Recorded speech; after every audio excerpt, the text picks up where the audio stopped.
the analyst desk here at the LEC, where we are joined by none other than VTO to talk about their massive victory over XL. VTO, can you hear me? How are you doing, my friend? I do hear you, and I'm really good. Excellent. So, the very first thing I'm going to ask you is, I just tweeted that I do not think you have had a single bad game this split. So I wanted to get your opinion on that. How do you think your split's gone? I think I'm having a good split so far. I'm really happy, to be honest, about my consistency compared to, I mean, obviously last year spring, but even summer. I think summer, sometimes I had maybe less good games, and this split, I mean, maybe I don't 1v9 every game, but I think I'm doing decent or even good at least every single game, so I'm happy with this. No, I completely agree with you. I think that, as you rightly said, even if you cannot 1v9 every single game, and sometimes that is out of your hands, I feel like that your consistency has been a big step up. Where do you contribute that growth coming from? Because obviously you were a big part of the team and you had a lot of success in summer of last split, but with a lot of new players, I felt like that there'd be more of an adjustment, but it feels like that you kicked off the split feeling very strong and confident. I mean, I think for my team, it probably helps to have someone that they can count on the game, and that's why it's really important for me to not have a single bad game, so my teammates can trust me and know that whatever happens, they will say, yeah, VTO will be there, he will do his job in fights, and he can carry us. We just have to do our job. I think it helps the team confidence, and yeah, I think every rookie of the team are fitting up really good, and that's why we are doing fine for now. Okay, so part of what you just said there is whatever happens. Now, a lot happened early game, like so much. It was Armageddon. How do you kind of stabilize and kind of communicate with your teammates when everything kind of goes off script like that, particularly around that bot lane? I think we had a plan early game, which was pushing mid, go top. Then after we knew what our win condition was, and I think we stick to it. And whatever happens, it's like bot dying or whatever. It really doesn't matter if you can stick to your win condition and just play the game how we should. We got Herald, so I think that was the most important. So, VTO, I do have to announce that you are the player of the game, once again. You have, in fact, won 7 now. So we already talked about your consistency. It seems that the fans recognize that you are having a really good split as well. But we kind of wanted to go through a couple of those early plays and kind of talk about kind of what is going through the team of Misfits. Because what impressed me was, even after all the chaos of the early game, it felt like that you kept getting these leads anyway. So like what the communication was like with the team. I think this game, I mean, we did stick to our plan, and after, yeah, I mean, I felt like enemies were trolling a lot, so we just got a lot of picks. Like, for example, this, I feel Jarvan, we know, has no flash, and he's like using combo in, and then after, like, a lot of enemies were a bit griefing, so our plan was just to punish it. We didn't like have that much of another plan, I guess.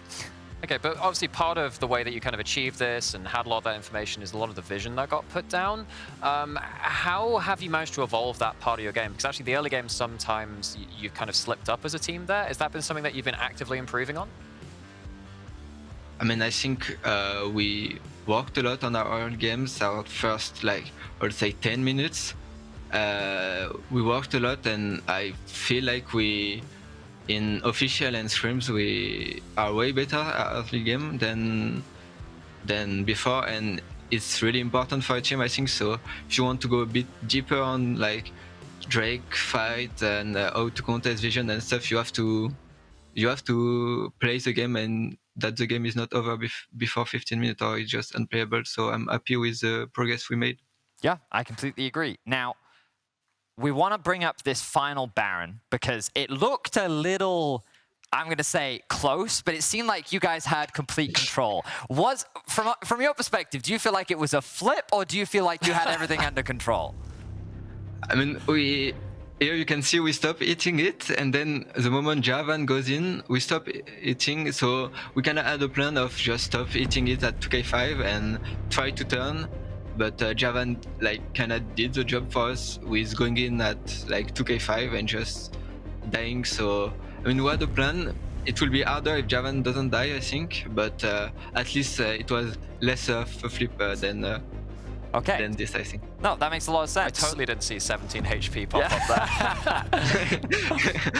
Yeah, we'll call that a clean Baron overall. So, right now, VTO, Misfits is tied with Fnatic and G2, effectively in second place. If G2 win their game later on today, you will end up moving to third. But I think that from our expectations, you were not going to be doing that well in spring. I expected maybe that you would ramp up and be strong in summer, but has the progress come as a surprise to you, or did you come in thinking that you'd be this good this quickly?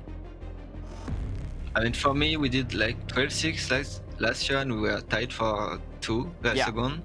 And for me, it's hard to aim lower than what I've already done. So for me, it was, I mean, I want to do better every split. So for me, it's kind of normal. And I mean, for sure, like people are underrated us, but I totally understand. I think we don't show a lot, and with Razork leaving, it makes a lot of question of people. But I think maybe after spring, people will stop thinking we are always like only playoff contenders, and we can play for way more than just playoffs. Okay, fair enough. I mean, I think that you've got a lot of people keeping their eyes on you, specifically VTO. You have had an incredible split so far, and you are definitely making a name for yourself. Now, we're going to be jumping into our next game, because while you've heard our sharp analysis on the desk, it's time to send it to someone as sharp as a bowling ball. Take it away, Medic. Last time I checked, that wasn't very sharp. It's not a very sharp object. No, I was going to say, maybe that is the point, Medic. You give the man a day of hosting, and his head just inflates. The ego on that man. I mean, that's not just on the desk, is it? It's true. That's why I'm casting with you this weekend. Instead, I'm Medic, he's Goldberg. We're here for the final three of today. And what a final three it's likely to be, especially with the upset happening early on today. Astralis beating Fnatic. Last game was a bit of a cluster, let's be honest. A big messy, but Misfits were able to pick up the win. And now we'll see who out of BDS and Vitality have come to party in week 6. It definitely feels like, Ori, in the second round robin of a split, that you can't really count on anything moving into the game, because I was talking to you this just like watching Fnatic. This is a team that last week I would say that's the best team we have in the league. Like, they're just so consistent in their playstyle. But then you go towards the next week, either you're trying new things as a team, or there's new finicky pegs you're all of a sudden trying, and it just doesn't work out. So it just feels like anything can happen in these games.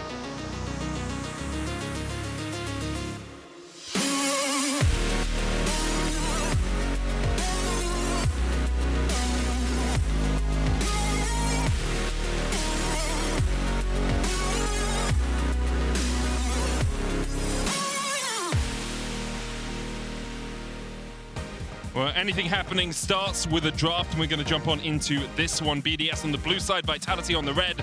And the question really becomes, how are BDS going to play this week? Will we see the bot side focus that we saw from them last week, or will it once again be Adam trying to get leads in the early game in that top lane? It's a very interesting question. I think Team BDS, just in general, is a team that has developed quite a bit from what we saw in the first weeks of the LEC. They have definitely seemed stronger, and at times, they do look like a team who can contest for that playoff spot.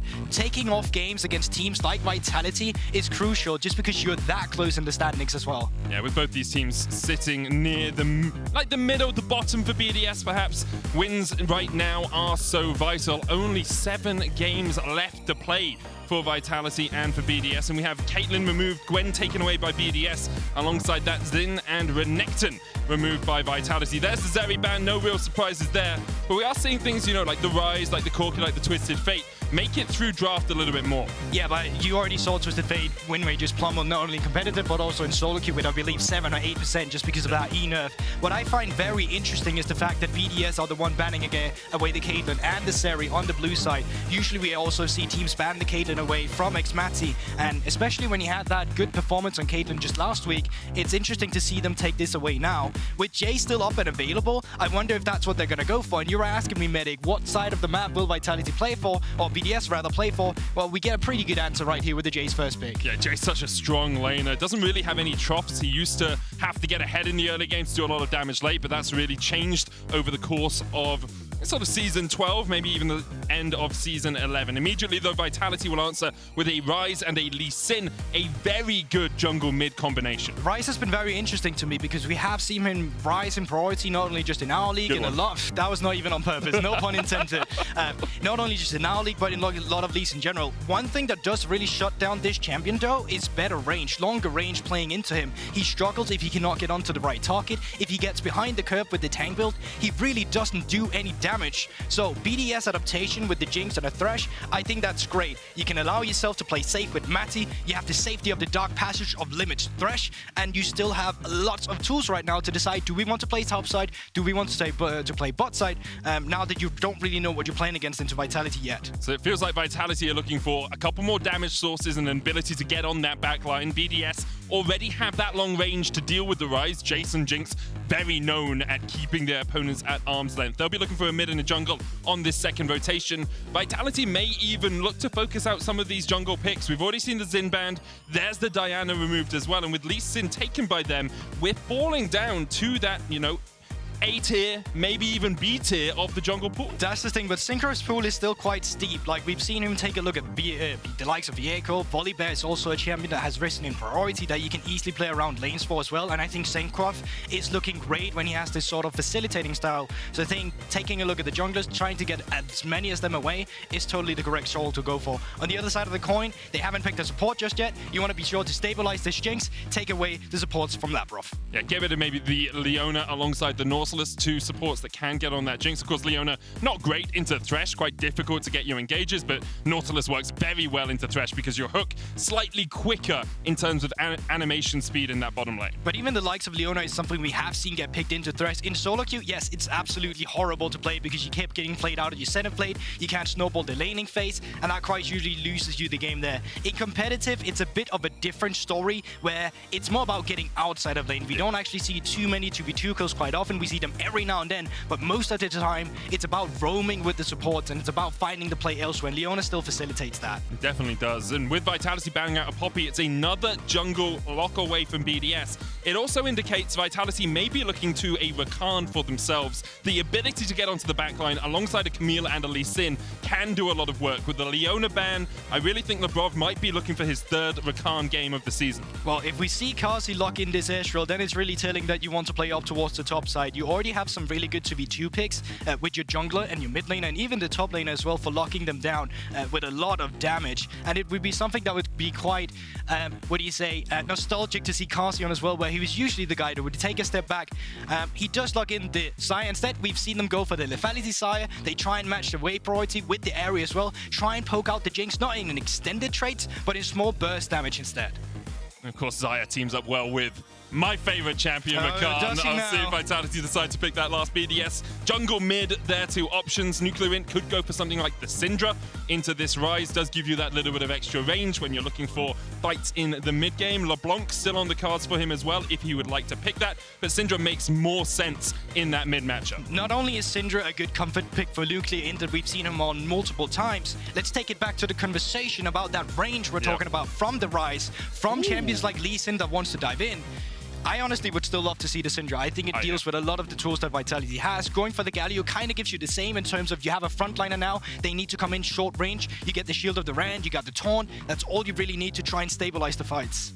The issue, of course, is you don't have quite as much burst magic damage with the Galio as you would with something like the Syndra. There's the Rakan in the bottom lane. Still annoys me that the portraits are the wrong way around because the splash art has Rakan on the left And of course, the support's always on the right, so it should be the other way around. Yeah, they should just mirror that one real quick. That would fix the issues. It would. Now, taking stock at these compositions right now, I think there's a lot of pressure, especially on Cinkrof. Jarvan's build path have been mitigated a little bit now with the Sterex nerfs coming through as well, so it's not as effective as it was in the past. So finding that kill in the first one or the second clear is really crucial to try and snowball, because he does get less useful the longer the game goes. He would always be that CC engage, but that can facilitate the Galio, but you still need to have that extra damage from the backlines. Either getting Matty ahead or Adam ahead is going to be crucial for Team BDS. So Cinkrof will be looking either to the top lane or the bot lane to try and get his team ahead. Vitality, on the other hand, have a good jungle 2v2 with their Ryze in the mid lane, and that leads in a lot of damage there.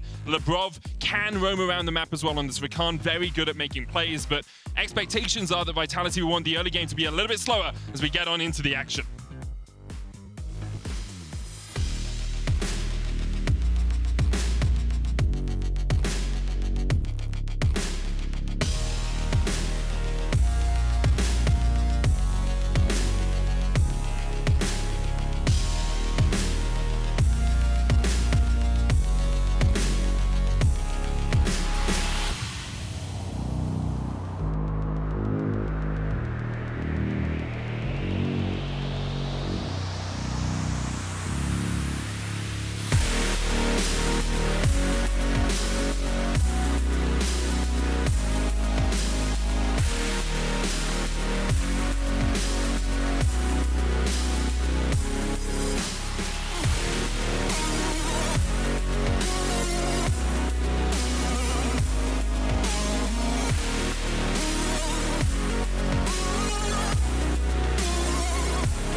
Let's get right on into it as we jump onto Summoner's Rift for our third game of the day.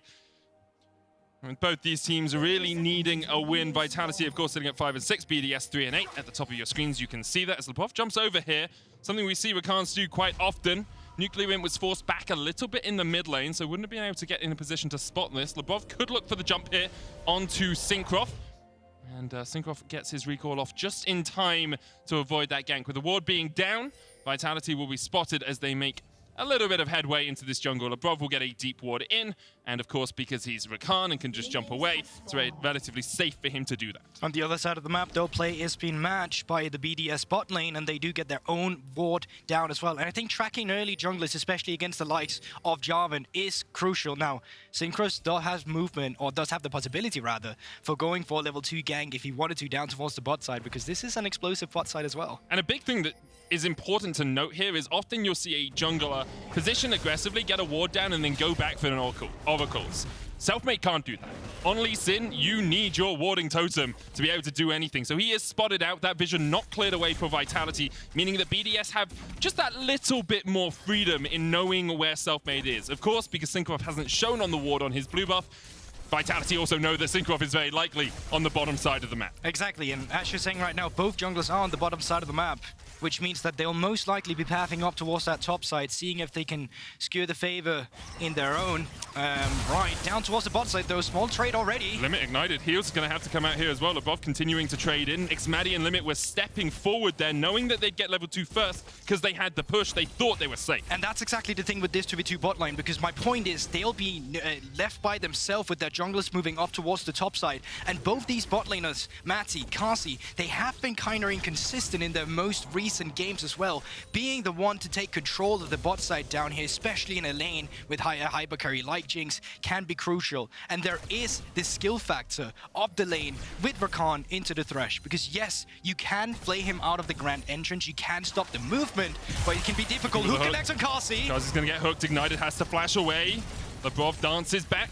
The increased range on that battle dance with Rakan Xayah does give that little bit of a shield to Carzzy, but that's both summoners burnt for the Vitality AD carry. Up towards the top side, solo laners of BDS is getting priority, and right now Cinkrof is invading on the red buff, so they're actually utilizing the pressure they're getting from the lane real nicely here. They're forcing Selfmade out of his own jungle, and I think the red buff will just be stolen away by Cinkrof here, who skipped his own blue side, went into the red side immediately, because Nuclear crashed on 3, Adam crashed on 3, and they can essentially just get a buff for themselves for free as well. So nicely done by BDS here, utilizing the first move of the solo laners for Cinkrof. Importantly, Cinkrof will be able to clear this quadrant as well, meaning that he doesn't lose any of his own camps for getting that camp steal. It's entirely an extra red buff and that top side scuttle crab for him. You saw Labrov actually stepping up the river there down towards the bottom side on your mini-map as well, making sure that that bot side scuttle crab wasn't being secured by the BDS bottom lane themselves, because that would have been Selfmade losing out on a lot of early XP and gold. Even though scuttle crabs have been nerfed, your junglers still really want that early on. Definitely still do. The next one is the one that really matters, that the one that still gives the good XP, but obviously you don't want to forfeit too much of the map in the early game now. Bot lane being crashed allows Carzzy to go for a recall. Matty had already done that himself, picked up the call, and that does allow Labrov to open up some movement here on the map, but NUCLEARINT, he is just being crashed on Perkz. Perkz most likely going to be looking for his own recall, and we are just back to a little stable laning phase with some aggressive ward coming up from Vitality. It's a smart ward from Labrov though. You know that the enemy jungler's gone bot to top, you know his Krugs will be respawning, and so because of the path that Cinkrof took, you know he's going to want to come down here to get that next rotation of his camps. Cinkrof hasn't had that early gank effectiveness, although they did steal away a camp, which is, you know, equivalent to about 100 gold or so. But this ward can be crucial as well, because as of right now, this is one of the clears where Cinkrof wants to utilize the pressure he got from stealing away that red buff. You take a look at the two junglers' inventory. Selfmade, he's sitting on double longsword, while Cinkrof, he's sitting on an iron spike whip. Now that he's been spotted out, that intel is going to be given to Vitality, and they know they need to be careful around that bot side of the map, because even if Selfmade were to be down here, they're at an item deficit, and statistically speaking, while it's very small, Cinkrof with that iron spike whip should be doing more than Lee Sin in that exchange. And even though they... Oh, see Adam actually coming across. I was going to talk a little bit about the BDS bottom lane. Even though they did end up losing last week against Misfits, they got out to a very strong early lead. Probably the best performance we have seen from them as a duo throughout spring so far. High kills and assists in the early game, high kill participation. That's because BDS focused their lane just like they're doing now, Goldberg. Yeah, exactly. Once again, mid lane priority. Cinkrof down bot. Carzzy, nice sidestep, but doesn't have flash. Matty flashes forward. The Chompers will connect, and that is Carzzy down. First blood looking for Labrov as well. Off towards the top side. NUCLEARINT is fighting, but Selfmade's on his way. Perkz getting the root 2 kills now. NUCLEARINT flashes. BDS find exactly what they were looking for in the bottom lane. Honestly, BDS in this early game, the way that they're rotating their lanes around, it's actually beautiful. We just talked about how they used that priority to give Cinkrof red buff. This time around, they're stacking a wave by bot side, and even though they have the information on Cinkrof, even though Carzzy, Labrov, they know he's coming down, they just can't forfeit that wave. It's too big, and because of that, they decide to stay. They lose the wave anyway, and they lose their life for it despite Carzzy's nice sidestep.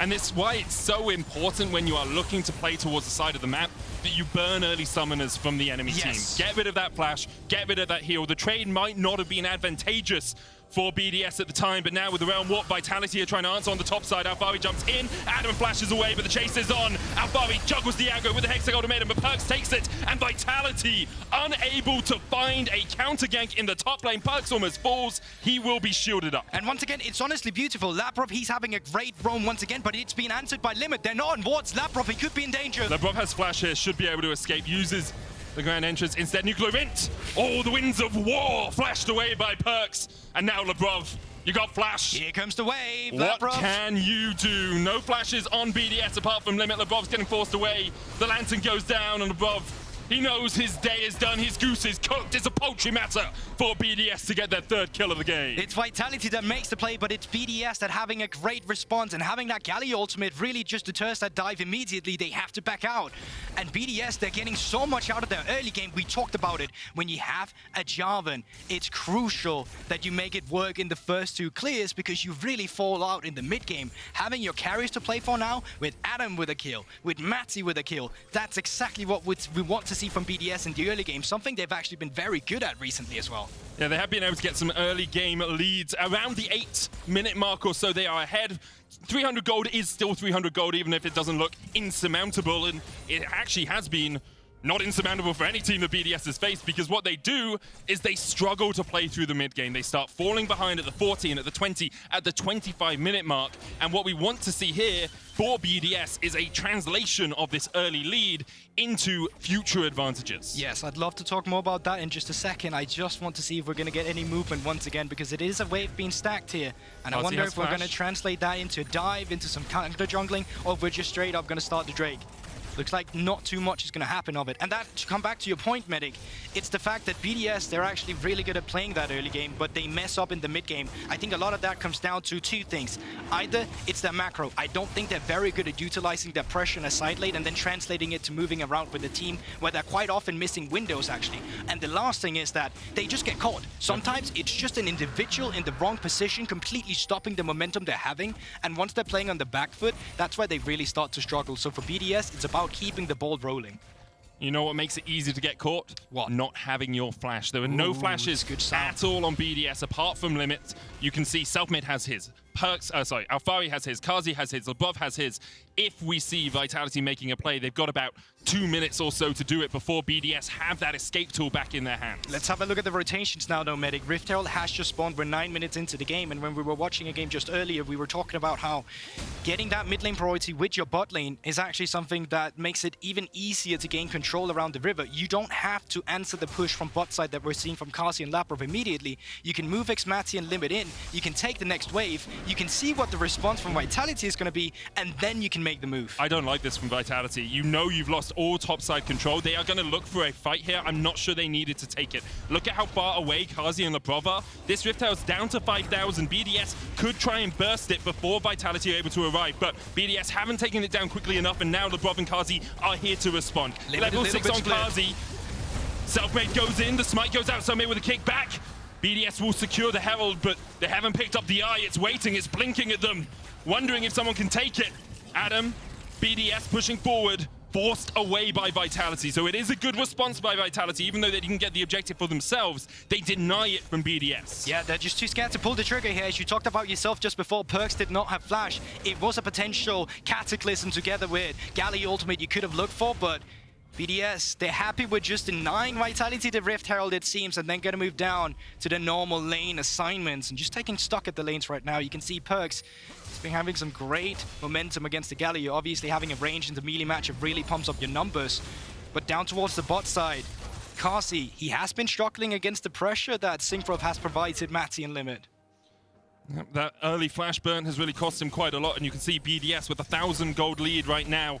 For xMatty, the question is, can you translate this? Can you take this into later game? Because he has struggled so far in Spring. It's happening again, Medic. Mid lane priority. Move it down towards the bot side. It's a stacked wave. Carzzy does have flash. He does have the ultimate. How can they stop this? Though? You go for Labrov instead. It makes sense. He hasn't got flash. He hasn't got an ult of his own. The hook's going to connect Carzzy. Feather Storm as they fly out. NUCLEARINT will escape towards the top side. It's Carzzy's heal and his ultimate burn, but Perkz is on the way. Alphari TP'd in. BDS able to retreat, fighting for another day. xMatty with a preemptive flash there, knew that Alphari could catch him out. Yeah, but they're still getting a lot on the other side of the map, and you do burn that teleport from the side of Alphari. He's going to be losing lanes now. Adam, he's going to be having a field day on this top side turret. Where do you punish from Vitality's side? You can't right now because of his stacked wave that was put into Carzzy. Now he's either going to be freezing it or bouncing it back in the mid lane. It's a very short one. It's going to be easy for the rest of BDS to back up NUCLEARINT, who's just dealing with the waves. Vitality have fallen by the wayside in the early game in the last 3 matches. You see against Astralis, 3.5k behind. They did win that. Against XL, where they lost 3k behind. Against Fnatic, where they lost +3. And I'll tell you this, 3 doesn't buy you anything in Summoner's Rift. Boris is a very greedy man. You can't get a penny sweet. You can't get anything small to have as a fancy treat. Where are you going with this, Medic? Imagine if there's something you could buy. I was thinking about what you could buy for 1 gold in Summoner's Rift.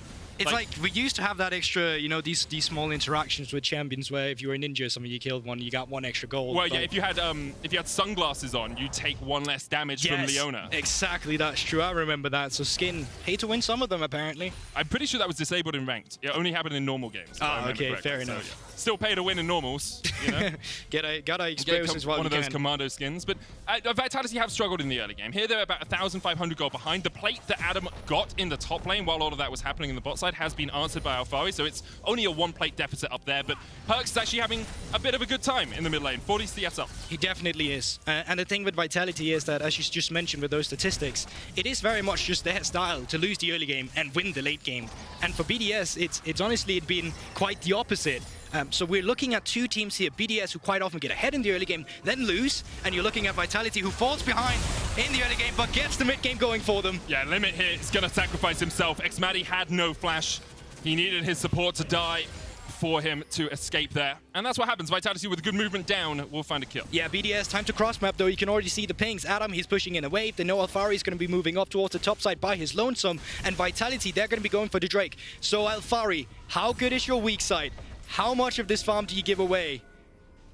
I mean, Alphari, he knows how to play weak side. He does. He and Odoame very willing to step back. Another plate goes into Adam's pockets, 4 of them so far. And I will bring up the proverbial hull breaker in the room as Adam actually gets jumped on here. We'll get the knockback onto Alphari, but Alphari still has an ultimate, and Adam might be in for a bit of a bad situation. Hull breaker is giving him extra resistances, but it's just not enough to fight against Alphari. Flash forward. Sundra versus Hullbreaker, it seems like Sundra wins. Is he good? Yes, he's really good. And as you just see, he stayed off the wave until he senses, because there was not even vision. NUCLEARINT is back, he counter 8, all right, 8 seconds, recall's gone through. Let me look for Adam, and as soon as Adam's overstepped, well, he catches him. Great punish by Alphari. It really was. That Sundra doing a lot of work in the fight as well. Adam just a little bit overstepped. And BDS once again falling foul to one of those individual mistakes you highlighted it earlier, Goldbook. Sometimes they just get caught out in the mid-game or even in the early mid-game here, and that's exactly what happened to Adam there. Thought he was a bit safer than he was, greeded for the extra plate because they were falling off, and because of that, Alphari was very ready and very willing to pick up the kill. And it's interesting, right, because it's like the right call they made. It was a good decision to move up there. Adam got plates for free, but it's just that one single window Alphari has, he finds, and Adam just not respecting it. So it's these small moments as you were talking about yourself, but Alphari, good to see these kind of things out from him as well. Last week, he really was struggling, not only just by his lonesome, but also to translate his leads. Getting ahead in a side lane like a Camille into the Jayce matchup. That's exactly what you want to see when your bot lane has been struggling. I think it is an issue that people have highlighted with Alphari over the last even couple of years is how much impact does he actually have outside of lane. Now, I think he does a lot for teams that the community generally doesn't recognize, and he does have impact outside of lanes, but when you are seeing, you know, solo kills, when you're seeing 40 CS leads in the top lane, you expect perhaps a little bit more when it comes to late game impact. We'll see if he can do that here on this Camille, because he has a very particular job in this game, and that is to get on top of xMatty and make sure that Jinx is not having a fun time. Yeah, so Vitality, what they're doing here, they're just going to be forfeiting the bot side turret because they know they can't actually defend it. xMatty right now with the Gale Force just does more than Carzzy will on this Xayah. What they've done instead is they put in some pressure on the top side to allow to cross-map themselves, but also to preemptively set up the Rift Herald just a little bit that has just respawned. But honestly, they didn't get too much vision down, and it's still quite easy for BDS to move in here. So now that the bot side have just been pushed in by xMatty, he's just going to be rotating his pressure up towards the top side. And I think it's BDS that's just going to be starting up the Rift Herald in a moment. Adam here up towards the top side, answered by Selfmade. Alphari, him trading. Both of them now hit level 11. That Rift Herald has been started up by Cinkrof, but Labrov and Perkz in a good position. Realm Walk's going to split BDS here, and the rest of the team isn't there to respond. The Cataclysm can come up. There's a hero's entrance as well. Oh, that Realm Warp. More like a Death Warp for Vitality. They just gift BDS 2 kills. Is Santa Claus in the house? His name is Perkz as he hands a presence to BDS. I'm not too sure what the decision was there. Massive blunder for Vitality, dashing into a Jarvan and a Galio combo. Carzzy has to pop the ult just to get away from a Predator NUCLEARINT there. That's wins across the map for BDS, and obviously Vitality made a mistake, made a blunder, as you say, but BDS very willing to dive on them immediately, get a tower mid, get Rift Herald, get a Featherstorm out of Carzzy's. Great play from BDS. Let's just recap the last 2 minutes. They get bot lane, they push it in, they move their pressure from bot lane into the mid lane. They win the fight because of a massive blunder for Vitality. They pick up the outer mid lane turret. They pick up the outer top lane turret. And just like that, Vitality put in almost, well, it is a 4K gold lead, or BDS rather, put in a 4K gold lead moving into this mid game. BDS, they've been put in a very good position. It's a little late, but let me just highlight it once again. At 40 minutes, minus 3.4k, minus 3k against Fnatic. There were 3 gold ahead, but here, Vitality at 17 minutes, minus 3.7 thousand gold against BDS, who currently sit at 3 and 8 in the standings. Vitality, the team that was meant to fight at the top with Rogue, with G2, with Fnatic, even with Misfits, are currently losing to a team that was relegated to the bottom basically before the season started. Exactly, and now once again, with this push we get from the lanes of BDS, they can push in the mid lane. They can collapse on the slow push that Nuclear is currently building up on the bot side. And you can scatter Vitality away from it by zoning them into the mid lane. You can see right now you can create a wall. And they should be able to move more pressure down towards this bot side. Actually, they haven't. They're just going to be trying to get a favorable reset before this Drakes come through. Will be the third Dragon of the game, of course, because Vitality were able to secure one of their own, and it would not be soul point for BDS. A Mountain Soul would be monumental for them. That extra shield against the burst that comes out from Perkz, from Alphari, would help them out a ton. Of course, it would help out Vitality as well if they can manage to find it. It is a long road for Vitality from this position, but we have seen them fight back from worse in the past. And for BDS, we have seen them collapse from this position in the past as well. Can they now take this lead, take this game by the scruff of the neck, and actually carry a few wins of momentum into the end of the season? That's the thing, because they generally have been caught lacking, and they are moving into playoffs with a negative win rate, really not something you would have expected of the Vitality roster. And now as well, with the drafting they have here, with the short ranges on Ryze into members getting ahead, like the Jayce, like the Jinx, it's going to be difficult finding a solid position. A lot of pressure is on Selfmade to find that perfect insect, for Labrov as well to follow up, or realm warp someone into the backline.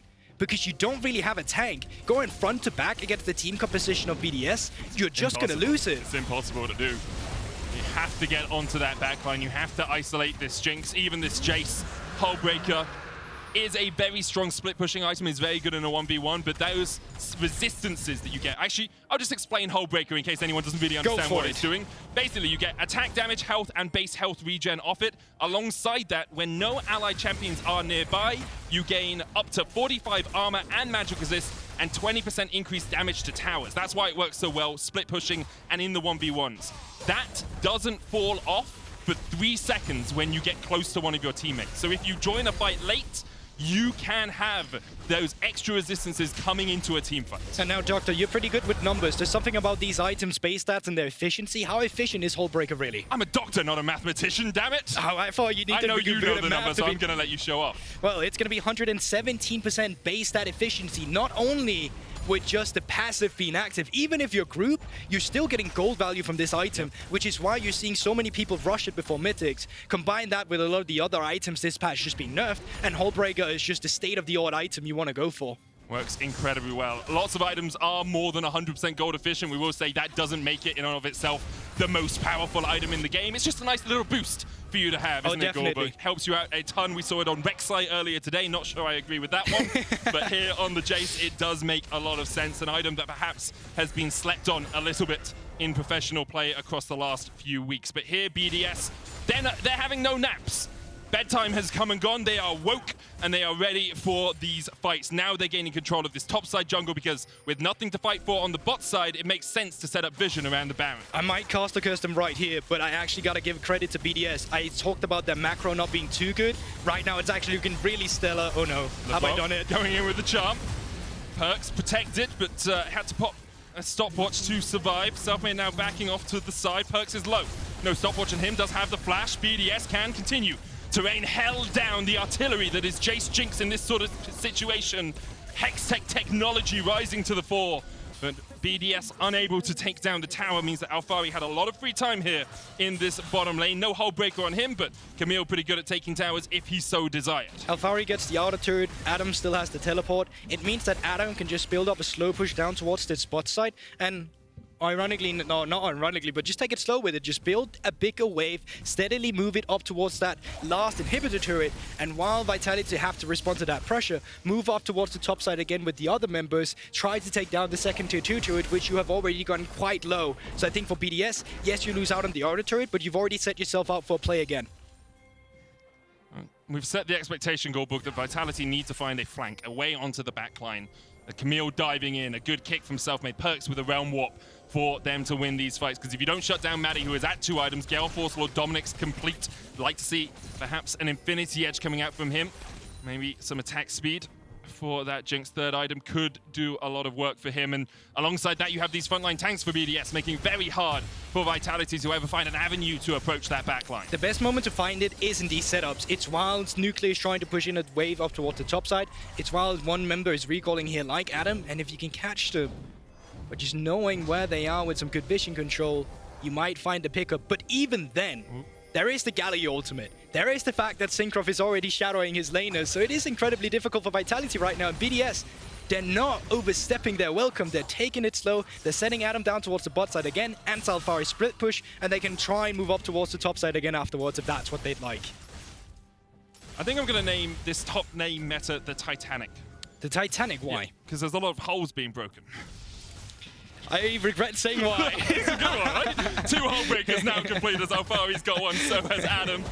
And Labrov trying to get some vision into this blue side jungle, but there's 58 seconds on the Dragon. BDS might decide their vision line residing in the bottom side of the map is a slightly more advantageous situation for them. You can see Limit beginning to step forward. You can see BDS getting mid lane control, and it makes it a lot easier for them to deny any vision from this fog of war. Vitality now have to step into darkness, and that becomes very tricky because, as you mentioned, Goldberg, they don't really have a tank. And also, just with their composition, they don't really have any Baron shredders, so you never have to worry from BDS side that Vitality will suddenly try and go for the Baron instead. Xayah with the lethality build really doesn't shred that objective, but Vitality, they're going for other cross maps instead, and this is how you want to get back into the game. Taking care of DS2 turret gets you 600 gold, which is essentially the 2 kills. So Perkz, he's still staying a threat in this game, and he's definitely still the one with the better laning stats, which, well, you can only imagine that when you're playing against Galio. Yeah, but Perkz has had memes about his Ryze. There was even a rhyme about it once, but is having a very good performance so far. Zhonya's second to give himself a little bit of protection from the dive that BDS have acquired. NUCLEARINT now forced underneath his tower at the inhibitor line, but this will be the third dragon of the game. BDS, that gold lead shrunk a little bit for them now. 2,000 their lead, but if they can manage to get this dragon and then set up vision once again around the Baron, it's not all done for them yet. They are leaking a little bit, but they haven't fallen down to the wayside. But it's put Vitality on the clock now. You get that Mountain Soul, you're pretty much never going to win a team fight again from Vitality's side. And it's great for BDS as well because they are struggling with responding to some of the side lane pressure coming out from Alphari, coming out from Perkz. Because even when they're going for their setups, I gotta say, that slow push I talked about, I wanted to see some from Adam before, it never really came out. And because you don't push in stacked waves, it makes it very easy for either Alphari from Perkz, pick a wave up immediately for themselves, try and punish the own side of the turret, while Adam is moving up to join the fight on the top side. So it's great you put Vitality on a timer now because it means they're going to be forced to go into a group scenario where BDS really just wants them there. Because the 1-3-1 from Vitality is very difficult, as you say, for BDS to deal with. Maybe you could look for a Galio Jayce combination onto the Camille, look to try and lock her down, but she's got the flash, she's got the grapple as well. And Alphari is very good at just pushing the wave and then backing away into the fog of war. For the moment, though, Vitality and Carzzy setting up a little bit of a General Grievous cosplay here. He's got so many swords, he needs 5 hands to carry them all. But with 2 items complete on this Xayah, he will start putting the damage down in these fights. It is the Eclipse Summonary that we talked about earlier. Can do a lot of bursts, more of a caster Xayah with the double daggers, the Q, than the pure DPS that we used to see from the crit Xayah, but still can do a lot of work. That Mura mana really tops up your damage in team fights. Yeah, Chevalier's also just been picked up by Labrov, makes it so that whenever he eats a target now, they get movement speed. Getting that extra movement speed can also be crucial for setting someone up for a pick like we're talking about, specifically Selfmade as well. But Vitality, they have been very quiet, and time is running out for them. 3 minutes for the Mountain Soul for BDS. At some point, you need to find a way back into the game. But yes, you can keep split pushing, but you're not going to be split pushing your way to a victory. You're split pushing to get yourself back in this game. At some point, that has to translate to a win team fight, or finding that pick to pick up a neutral objective. For the moment, though, Vitality willing to take this one a little bit slower. 3 items now on Perkz. Thimble Winter has been completed. Winter has truly approached, and he has got that item upgraded. And this is exactly what we wanted to see from Adam. Him taking it slow with a bigger wave allows him to put way more pressure around Vitality when he's moving out of the map. Because the longer it takes for Alphari to clear the wave, the longer he has of movement out of the map where he doesn't have to be back in the bot side to answer the split push. And something we see from Perkz a lot, as well as this movement towards the bottom side, shadowing your top laner with the Realm Warp. You could prey on the propensity of Adam to overstep a little bit. Adam, we've seen Adam do that in the past, get caught out on a side lane, and here, Perkz, what he used to do a lot when he was teaming up with Wonder, or even with Caps on G2, was this sort of shadowing. He does it once again with the Ryze. The Realm Warp can do a lot of work when you're looking to make those side lane picks. And also just a few item changes we're noticing here on this patch. Once again, Cinkrof, second item, has become a random Omen instead. And it is just because it's more effective for you now to just be a tank when Sterak's has been nerfed. The same goes for Lee Sin this time around. An item that now gives you a little bit more AD, a little bit more ability haste as well, has just become the secondary target as well. With all these items coming through, we've had a couple of moments of silence. BDS perhaps mulling their next steps with a minute 30 on the mountain and the Baron up as well. They have a huge amount of perk. Look at that. Selfmade, a single zap and an accelerated shock blast takes him down to half. The Black Cleaver will help him a little bit, but there's a good hook onto Perkz. He's still got Zhonya's here. Don't overinvest, BDS. Perkz forced away. As the phase rush, as the Ghost, as just the Ghost there to get the movement speed is actually running Conqueror. BDS now, though, have mid lane control. That's the thing. They get the mid lane control. They can keep moving down the mid lane if they want to. There's still 1 minute before the Drake spawns, and yes, that's exactly what they're going to be doing. Nope, they're going to be moving up towards the Baron instead here. This might be risky. Yes, they have the longer range. Yes, they have the possibility to turn, but they don't really have the deep vision that you'd want to set up this Baron. You can see Vitality very happy just to answer here. Yeah. Everfrost just short. Carzzy dodged away from it. BDS now will get mid lane control of their own, but while all of this is happening, Cinkrof going in, flashes away. Carzzy escaping, Labrov doing the same. Cinkrof able to get the lantern out. Alphari continues to split push and still has TP. Vitality have kind of pulled BDS around this map. yeah, but BDS are also super indecisive there. One member wanted to go for the mid lane turret, and another one wanted to move up towards the Baron, and in conjunction of that, they lose mid lane priority, they lose bot side priority, they lose Drake control. There's 20 seconds for the Drake. Even if they want to commit to it now, they don't have the proper vision control around it, which makes it easier for Vitality now to find that pick we wanted them to have if BDS were to face check. So what has been burnt? Cinkrof has no Cataclysm, Carzzy has no flash. Alphari almost down. He's so close to falling. xMatty flashes, doesn't quite get the kill. Selfmade looking to disengage this, got the Dragon's Rage away. Cinkrof still not ultimate on the Jarvan, but BDS, they could sense blood in the water. And it's Shark Week in the LEC as BDS are looking to pounce. Instead, they go for the Mountain Soul. They will secure it before Vitality can answer. Realm Warp behind the pit. Perkz will take it. He's on his own now. Labrov stepping in, has the quickness, has the flash. Perkz with the good blank hook just wide. Limit steps in. Flash, play. Perkz with the stopwatch. Can Carzzy do anything? Can they save the day? Perkz immediately taunted. Alphari diving in. It's a 1-4 trade. And xMatty is down. xMatty is down. And that could be everything that Vitality needed. Everything that Vitality wanted. xMatty falls in the crucial team fight. Yes, you got the soul, but you damn well lose the fight. And just like that, Matty completely face tanks it. We were talking about the range. Selfmade, he's going to continue to look by limit. Finds a really nice play to disengage with the blast cone. But my word, Matty, being caught in a position like that completely neutralizes the weaknesses of Vitality's comp. With the low range we talked about, Matty completely face tanks it. And now Baron should just be on the cards for Vitality. That's the issue. If you can't get the front to back working, if you don't have a front line in front of your Jinx, Vitality have every tool at their disposal to jump on you and shut you down. xMatty burnt both his summoners. Baron will be secured for Vitality. NUCLEARINT forced away.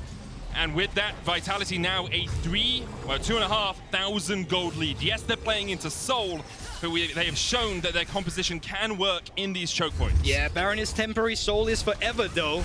So that is still something to take into consideration. But let's have a look at the fight once again, because Matty should be able to get peeled by a Dark Passage by Limit. Limit, flash in. Matty caught on the side and he's just rooted. There's no one to help him out. And yes, the Lantern, it does come down, but it's just way too late when the CC has already been applied. Labrov zooms in, finds a nice quickness together with the Grand Entrance, and BDS, they're just getting dismantled in the fight that came. And the issue always is, even if it's hard to see the roots, but if that Jinx gets shut down, really don't have the damage across the rest of the lineup. NUCLEARINT provides a small amount of magic damage, but the amount of armor that's coming out on Vitality, specifically on Perkz now with the Frozen Heart, makes it just so difficult to deal with Vitality as xMatty. He has, of course, gone that Lord Dominic's early, wants to shred through this armor, needs to get through those Ninja Tabis, the plated steel caps, needs to get through that Frozen Heart, but we'll see what Vitality can do with this Baron. Currently, they are sitting on the amount of gold they got for it, about 1.5k, but they are pushing in. Labrov hooked though, and Labrov, he just falls. Cinkrof has dived across. Oh, there's a control ward there. He can't click on the Lantern. The Hero's Entrance coming out, and now BDS are going to be splitting this fight. NUCLEARINT going forward. Carzzy forced away. Feathers fly. Root comes out, doesn't quite connect. Perkz are on the backline, fighting off against Adam. Gets the shield from the Thimblewinter. Another hook's going to connect. BDS fighting for their lives underneath the tower, and they will survive for now, but Vitality having none of it. They're looking for this bot lane, top lane. It's a 1v1 one, but Vitality, they don't get to utilize the full potential of the Baron and Siege, and they can still look. Everfrost hits. There's the taunt as well. They're waiting, but Perkz will get rooted up, will get knocked back. And Vitality overforced in the top lane. Brilliant flash forward there from NUCLEARINT, and Perkz, although he did have to flash, he did not expect that Everfrost. Once again, no turrets are being taken by this Baron buff by Vitality. And BDS, they neutralized the push beautifully. Although they're still at a gold deficit, the team fighting cannot be outruled. The range of the composition, the CC, the peeling, it's brilliant. And you said it earlier, Baron is temporary, Soul is forever. Currently, Vitality have actually lost gold off taking this Baron. We'll have another look at this. Labrov gets hooked, but the control ward comes down, and Cinkrof is stuck autoing it for too long. Yeah, to be fair, Cinkrof did have flash, but he gets too indecisive, thinking he could take the Lantern to get out of this situation. Carzzy, he tries to find the root with the ultimate, but unable to get it. And NUCLEARINT, how do you actually stop this ground coming through? Is it Predator? Is it just straight up a flash from Perkz who's too far forward? And yes, it is just a flash. Perkz still has to flash. Makes no sense doing it now. He's just getting caught off guard. Too many members around him. And another kill gets picked up. The issue for Vitality there as well is you can't dive a Galio. You can't dive a Thresh like that. They wanted more out of the play. You could see they were hungry for those kills under the tier 2 in the mid lane, but you can't go in there because you're just going to get taunted. You're just going to get flayed back. You're just going to get hooked. And Selfmade may just be caught out here. Does still have the flash. Scuttle Crab taken by BDS.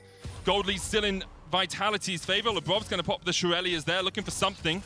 Maybe looking for that catch on NUCLEARINT. Flashes up about for xMatty. Cinkrof has his, but on the other side, Carzzy, Labrov, Perkz, Selfmade, and Alphari all about to have their flashes up. They'll look for a fight soon. Yeah, but Vitality, they stay aggressive. You can see it. They're not afraid to try and go for one of these picks. They keep going for it. Shurelli is trying to find limit in the bush.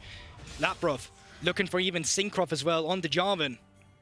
And the split push is still being issued by Alphari. The problem is Elder Drake is still 1 minute away, and with Matty pushing in the bot side, Limit can still gain access to go out and ward, but they don't actually have the deepest vision right now. If you take a look at the river control, it is very much in Vitality's favor. Definitely is. 1 minute on the Elder, and we asked a few questions coming into this game, Goldberg. We said, can BDS translate an early lead into a mid-game lead? Well, they kind of faltered a little bit, but they have got the soul. They have kept themselves within about 1,000 gold of Vitality. We asked if Vitality could find bigger, renewed, find a way to shut down teams like BDS, who, if you look at it on paper, they should soundly be beating. We have not seen this yet, but we have seen in the last couple of weeks of Vitality fight back from this sort of position, notably against Astralis, and win a late-game team fight to take the win. We'll see if they can do it here again. Yes, we have so many times as well. It's not about the early gold lead when we're talking about Vitality, as you just mentioned, but BDS, yeah, it's not been a clean mid-game, but they've managed to let them stay competitive. Usually they throw away the entire game at this point. Now with a soul, now they're trying to get the mid lane priority, move it into the river. But just look at the vision for BDS. It's literally dark. Selfmade here just walked all the way round. Limit misses the hook, or maybe Carzzy dodged it. Alphari in the mid lane catching that way, but we'll have a good flank. Cinkrof decides he wants the fight to begin. Selfmade flashes away, gets away. Alphari trying to get in, but the playback and the root with the flame chomper, still a two-man charm. The hero's entrance coming out. xMatty, is he alive? Round walk coming in. He's going to get chased down. He's still surviving, but now he's down. Carzzy on the other hand, Vitality on the other hand, continue to wreak hell upon BDS, but Carzzy almost steps into the meat grinder that is NUCLEARINT. Instead, he escapes. Vitality win the fight. Vitality, they do it again, and now Elder Drake on the table. I don't even know if they could be going for it. There's still 40-second death timers. It looks like they just want to go for the bot side here. They want to look for the end, while Adam, he's pushing in mid, but I don't think you can race them. There's too many members on Vitality still alive on the bot side. So Adam does have TP. He could just say, well, the inhibitor's going to go down. I will TP to the Nexus towers, and that's what he does. Limit. 10 seconds on limit. 10 seconds perhaps for BDS to hold on to hope in this game, not even, maybe even this series. Vitality realized they cannot get to the Dragon in time with the resets coming out from BDS, so instead of taking the inhibitor tower, they immediately turn their eyes towards the Elder. Yeah, and remember, Elder, really not that tanky of an objective, goes down quite fast, so despite Cinkrof just spawning now, maybe they should be able to take it in time unless Adam has anything to say about it. No smite! No smite, you said it, Selfmade has no smite! Adam was on a ward, Super Mega Death Rocket comes in, accelerated shock blast was blocked, good play by Vitality. Stood in the way of the long-range abilities and were able to win out the fight in the end. They take the Elder. Next couple of minutes, they will have that in their pocket. But once again, Elder is fleeting. it will give Vitality a chance to fight around this Baron. Yes, exactly. And honestly, it should just be forfeited by BDS. But let's have a look at the team fight once again, because somehow xMatty manages to take all the damage once again. He does have flash on the Jinx, but he gets rooted up by Perkz in a crucial position, gets flashed on by Labrov as well. And xMatty's positioning in these team fights, it's just getting compromised again. He should not be this low, but Vitality, they managed to do it, and they managed to take away the win condition for BDS in these team fights. It's always the issue of, is your Jinx in a good position and do we peel enough for her? And there you saw xMatty not in the best of positions. All of the utility to peel was used, and because of that, Perkz had a free realm warp onto the backline. Alphari had a free jump in on the Camille, and it makes it so easy for Vitality to get these shutdowns. A neck-and-neck affair back and forth so far between Vitality and BDS. Vitality fighting for the middle of the table, fighting for one of those playoff spots. BDS probably fighting, I'm not going to say for their playoff lives yet, but 9-9 tends to be where you get into playoffs. Only one team has missed it at that scoreline. If they lose here, they can only get to 9 wins. The Selfmade's caught out. Has the GA, will fall. The Resurrection's going to come out. Cataclysm was used there as well. xMatty trying to fight Perkz, but the Elder Drake is still alive. And Carzzy almost shreds through Cinkrof enough. They will retreat. They will get back to the fountain. They'll heal up. But because of that, with this wave pushing in, you have to feel that Vitality get a top lane inhibitor out of this. Yeah, and Vitality, they're just playing on 2 lanes now. Screw the bot lane. We don't need to go for it. They're pushing in on the top side. Inhibitor should be able to pick this on, move into the mid lane, pick up another inhibitor. And remember, BDS, they're struggling. They cannot find a fight while the Elder Drake is still active and alive. And Vitality, they're utilizing this pressure to its fullest. Still about 40 seconds on this Elder. We'll see if it times out. Nexus Tower is the target. Double cannons, triple cannons pushing in. Now a fourth will join them. Quad cannons here from Vitality. As those minions buffed up, will take down the Nexus Tower. Selfmade dives in, gets torn up. Perkz fighting xMatty down towards the bottom side. Labrov going in with the quickness, that's one, but the charm once again comes out, but xMatty has survived this. The Nexus should be the target for Vitality. Carzzy pops the feathers. Labrov going in. Alphari down towards the bottom side, and with xMatty dead, you have to feel that Vitality should have done enough. Should have been able to take it in the end. It's a stare down. Cinkrof versus Alphari. Alphari knows he's got this one in the bag. The minions will do it. The 6th man for Vitality secure them the win. Minions got it in the bag. Alphari just looking to pat the KDA in Vitality. Not looking happy about that victory. But definitely not a clean game either. Once again, Vitality, how long can they keep up messing around in the early game only to come back in the late game? Because it's a matter of time where you face a team like Fnatic, you face a team like Rogue, and all of a sudden that's just not going to work. And in the end, the BDS was so close, scoreboard. Like, they were this close to but taking it's once again the same thing. Yeah. They make the early game work. It gets to the mid to late game. They're losing out on the side lanes. They keep giving their enemies ways back into the game. 2 side lane turrets. Matty getting caught off guard. They for sure had a draft and a win condition here where they could have won the game, but they were just not able to play towards it in the end. So couldn't quite close it out. Your key player of the game votes at LEC on Twitter. Alphari, Selfmade, and Carzzy are your options. That's a tough one. I'll leave that one up to you guys. Not going to give any suggestions. I think I would say in the later portions of the game, Labrov had a couple of really important Rakan engages, getting those charms onto xMatty, but give it to one of those guys. They won in the end. It was a messy game. Not the game that I'm sure they will be too proud of, but it does mean another win in that victory column for them, puts them up to 5-5 across their 10 games, and we'll see if they can keep that going. Now, Team Vitality get a big win in the race for playoffs, and after the break, Ashley will be joined by their top laner, Alphari.